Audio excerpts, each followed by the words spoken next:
প্রিয় বন্ধুরা, ইমাম মাহাদির আগমনের পূর্বে তিনজন মহান ব্যক্তির আত্মপ্রকাশ ঘটবে। সেই তিনজন ব্যক্তির তিনটি আলাদা আলাদা দল থাকবে। সেই তিনজন ব্যক্তির নাম কি হবে, তারা কোথা থেকে বের হবে, তাদের উদ্দেশ্যই বা কী হবে, খুবই গুরুত্বপূর্ণ টপিক নিয়ে আজ আমরা হাজির হয়েছি। তাই ভিডিওটি শেষ পর্যন্ত দেখতে থাকুন। আসসালামু আলাইকুম। আশা করি আপনারা সকলেই ভালো আছেন। প্রিয় বন্ধুরা, হজরত ফিরোজ দাইলামি রাদিয়াল্লাহু আনহু থেকে বর্ণিত একটি হাদিসে উল্লেখ করা হয়েছে যে আখেরি জামানায় ইমাম মাহাদি আলাইহিসসালামের পূর্বে ইমাম মাহমুদ নামে একজন নেতা আত্মপ্রকাশ করবেন। তিনি বড় যুদ্ধের নেতৃত্ব দিবেন এবং তার জামানায় মহাযুদ্ধ সংঘটিত হবে। সেই যুদ্ধের ধ্বংসাত্মক প্রভাব আধুনিকতার পুরো কাঠামোকে ধ্বংস করে দেবে। পৃথিবী এমন এক অবস্থায় ফিরে আসবে যেখানে আধুনিকতা ও প্রযুক্তির অস্তিত্ব থাকবে না। ইমাম মাহমুদ তার বন্ধু সাহেবে কেরাম বা শামীম বাররাকে সাথে নিয়ে যুদ্ধ পরিচালনা করবেন। এই মহান নেতা বেলাল ইবনে রাবাহ রাদিয়াল্লাহু তাআলা আনহুর বংশোদ্ভূত হবেন। হাদিসের এই বক্তব্য থেকে বোঝা যায় যে ইমাম মাহমুদের আত্মপ্রকাশ হবে ইমাম মাহাদি আলাইহিসসালামের আগমনের এক স্পষ্ট সংকেত। এই হাদিসটি উল্লেখ করা হয়েছে আসারে জুহুরির 187 নম্বর পৃষ্ঠায়। এছাড়া এটি বর্ণিত হয়েছে তারিখে দিমাশকের 233 নম্বর পৃষ্ঠায়। তাছাড়া হাদিসটি আরও বর্ণিত হয়েছে ইলমে তাসাউফ 130 পৃষ্ঠা, ইলমে রাজেন 113 পৃষ্ঠা এবং বিহারুল আনোয়ার 117 পৃষ্ঠায়। এই কয়েকটি গ্রন্থে হাদিসটি উল্লেখিত হয়েছে। এই হাদিস থেকে আমরা জানতে পারি যে ইমাম মাহাদি আলাইহিসসালামের আগমনের পূর্বে ইমাম মাহমুদের আত্মপ্রকাশ ঘটবে। তিনি হিন্দুস্তান অঞ্চলে যুদ্ধ পরিচালনা করবেন এবং তার নেতৃত্বে সৈন্যরা ইমাম মাহাদি আলাইহিসসালামের সৈনিক হিসেবে গণ্য হবেন। ইমাম মাহমুদের একজন বিশ্বস্ত বন্ধু থাকবেন যিনি সেনাপতির দায়িত্ব পালন করবেন। তাকে সাহেবে কেরাম বা শামীম বাররা বলা হয়েছে। হাদিসের শেষাংশে বলা হয়েছে যখন এই মহান ব্যক্তিদের আগমন ঘটবে তখন বুঝতে হবে যে ইমাম মাহাদি আলাইহিসসালামের আগমনের সময় খুবই নিকটবর্তী। হজরত আবদুল্লাহ ইবনে হারিস রাদিয়াল্লাহু আনহু থেকে বর্ণিত রাসূলুল্লাহ সাল্লাল্লাহু আলাইহি ওয়াসাল্লাম ইরশাদ করেছেন, পূর্ব দিক থেকে একদল লোকের আত্মপ্রকাশ ঘটবে এবং তারা ইমাম মাহাদি আলাইহিসসালামের খেলাফত প্রতিষ্ঠার কাজকে সহজ করে দিবেন। সহিহ মুসলিম হাদিস নম্বর 2896, সুনানে ইবনে মাজা হাদিস নম্বর 4088। পূর্বের হাদিসে বলা হয়েছে এই মহান ব্যক্তি হচ্ছেন ইমাম মাহমুদ এবং তার সেনাপতির ভূমিকা পালন করবেন সাহেবে কেরাম বা শামীম বাররা। তারা পূর্ব দিক থেকে আত্মপ্রকাশ করবেন। দ্বিতীয় যে মহান ব্যক্তি আত্মপ্রকাশ করবেন তার নাম হবে ইমাম মানসুর। তার সাথেও একজন বিশ্বস্ত সহযোগী থাকবেন যার নাম হারিস ইবনে হার্স। ইমাম মানসুর ইয়েমেন থেকে আগমন করবেন।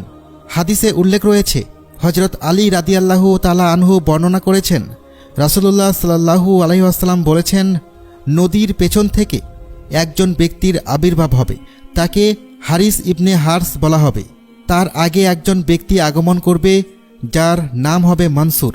তিনি মুহাম্মদ সাল্লাল্লাহু আলাইহি ওয়াসাল্লামের পরিজন তথা ইমাম মাহাদি আলাইহিসসালামকে আশ্রয় দিবেন, যেভাবে কুরাইশরা রাসূলুল্লাহ সাল্লাল্লাহু আলাইহি ওয়াসাল্লামকে স্থান দিয়েছিল। প্রত্যেক মুমিনের কর্তব্য হবে তার সাহায্যে এগিয়ে আসা এবং তার ডাকে সাড়া দেওয়া। আবু দাউদ শরীফ ইসলামিক ফাউন্ডেশন প্রকাশিত হাদিস নম্বর 4240।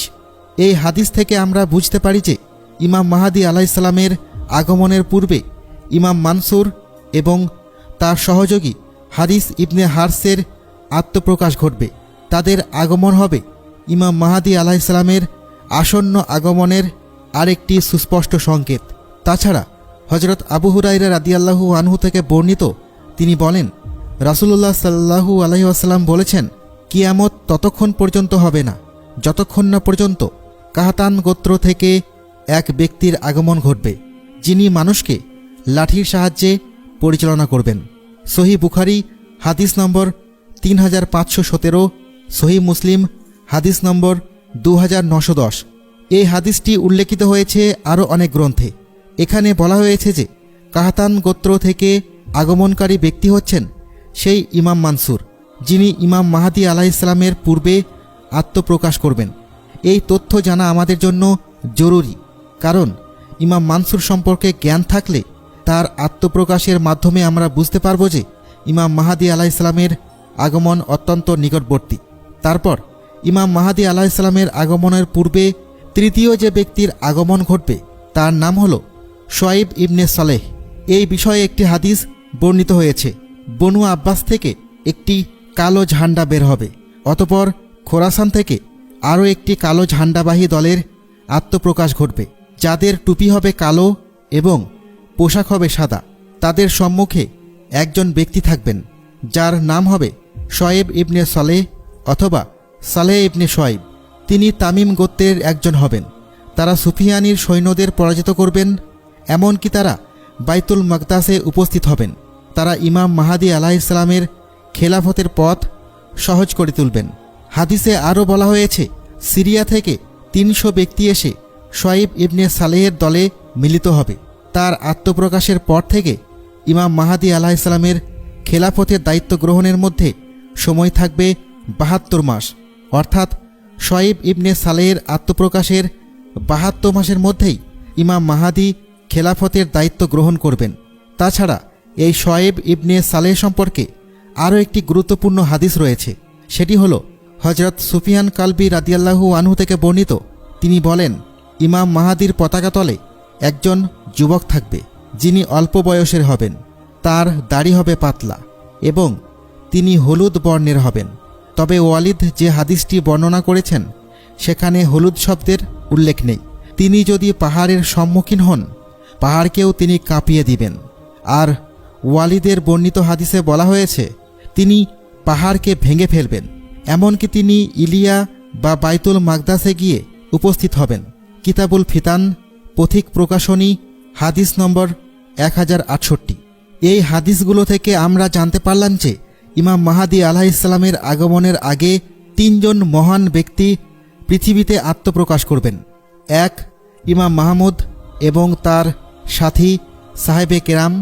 2 মানসুর ইয়ামানি, যার সাথী হবেন হারিস ইবনে হার্স, তারা ইয়েমেন থেকে আত্মপ্রকাশ করবেন।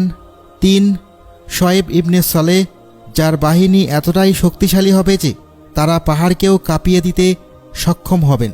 তারা সুফিয়ানি বাহিনীগুলোকে পরাজিত করবেন এবং ইমাম মাহাদী আলাইহিসসালামের খেলাফতের পথকে সহজ করে তুলবেন। এই 3 জন ব্যক্তি আত্মপ্রকাশের মাধ্যমে বুঝতে হবে যে ইমাম মাহাদী আলাইহিসসালামের আগমনের সময় অত্যন্ত নিকটবর্তী। তাদের আগমন ছাড়া ইমাম মাহাদী আলাইহিসসালামের আত্মপ্রকাশ কখনোই ঘটবে না।